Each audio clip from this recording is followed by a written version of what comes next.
Halo teman-teman, ini adalah terjemahan Urdu Free Thinker. Pada video ini kita akan melihat bagaimana Quran melontarkan hinaan dan kutukan terhadap lawannya.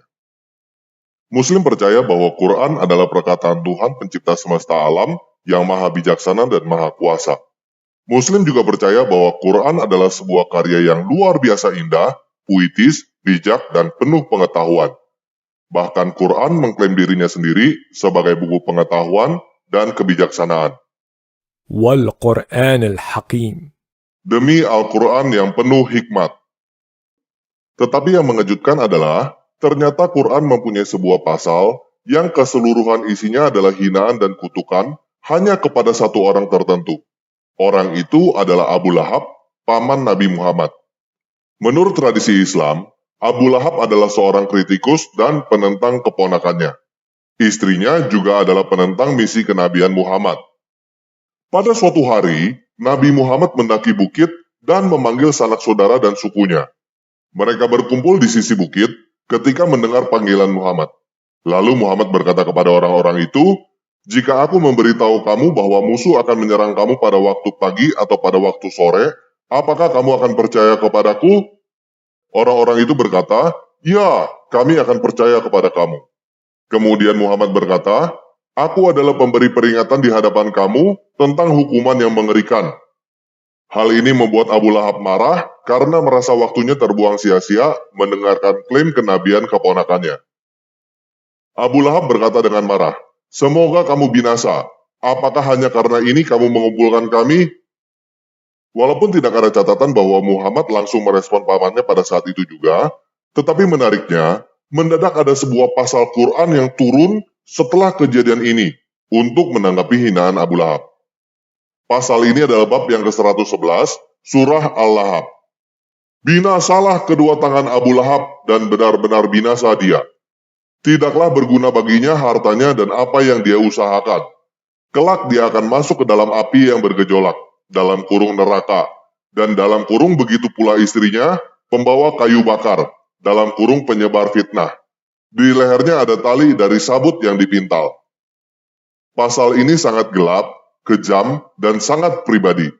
Abu Lahab dikutuk supaya selamanya menderita siksaan api neraka, supaya kulitnya terpanggang dan melepuh, dagingnya meleleh dan darahnya mendidih.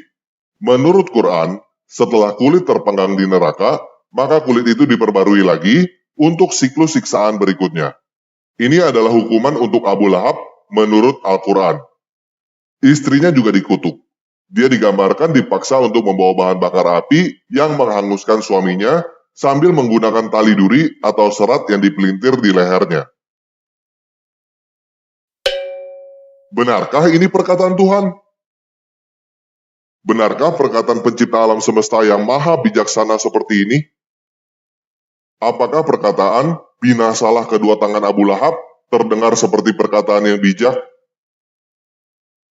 Penulis pasal ini jelas mempunyai emosi manusia, kemarahan, kebencian, dengan mengungkapkan penghinaan terhadap Abu Lahab. Bagaimana mungkin Tuhan yang maha bijaksana melontarkan emosi seperti itu? Kemarahan, kebencian, iri hati adalah emosi manusia yang negatif. Dan emosi-emosi ini bukanlah sumber kebijaksanaan. Bahkan hampir semua aliran filsafat akan berkata bahwa kemarahan adalah akhir dari kebijaksanaan, akhir dari kepandaian. Marcus Aurelius berkata, akibat kemarahan jauh lebih menyedihkan daripada penyebabnya. Tetapi, penulis pasal Quran ini tampaknya sudah membuang akal sehat, melontarkan hinaan, dan membayangkan penderitaan dan siksaan yang luar biasa terhadap seseorang yang dia kenal. Pasal ini bahkan terdengar seperti berasal dari seseorang yang mempunyai gangguan kepribadian yang narsis. Menurut buku petunjuk diagnosa dan statistik gangguan mental DSM-5 yang dipublikasikan oleh Asosiasi Psikiater Amerika, gangguan kepribadian narsis didefinisikan sebagai berikut. Memiliki rasa mementingkan diri sendiri yang berlebihan, dipenuhi fantasi kekuasaan dan kesuksesan yang tidak terbatas, percaya bahwa mereka istimewa dan unik seperti Nabi, butuh merasa dikagumi yang berlebihan, dan lain-lainnya. Gangguan kepribadian narsis dimiliki oleh banyak pemimpin sekte. Lihat aja pemimpin sekte modern seperti David Kores, yang percaya bahwa dirinya adalah nabi terakhir dari sekte ranting Daud. Dia memanipulasi para pengikutnya, mengambil banyak istri, termasuk anak di bawah umur, dan bahkan menikahi istri salah satu pengikutnya yang paling dekat. Seperti para pemimpin sekte lainnya, Muhammad mengklaim bahwa dirinya mempunyai kekuatan super. Dia mengaku sebagai media komunikasi dengan Tuhan yang istimewa dan tidak dimiliki oleh orang lain. Dia ingin dipuja, dan saat ini para muslim memuja dan mendoakan dia 5 kali sehari. Dia mengambil banyak istri, termasuk menikahi anak di bawah umur, dan menikahi bekas istri anak angkatnya sendiri. Ketika seseorang dengan kepribadian narsis ditantang dengan kritik yang sedemikian rupa, sehingga mereka percaya bahwa kepribadiannya yang sesungguhnya akan terungkap, maka mereka akan menderita cedera narsistik. Hal ini akan membuat mereka ngamuk dan biasanya menghasilkan pikiran dan ide yang mengerikan. Jadi, jelas isi pasal ini bukanlah kata-kata bijak. Hal ini menunjukkan bahwa kata-kata ini tidak mungkin berasal dari Tuhan, tetapi berasal dari manusia yang bermasalah dan berbahaya.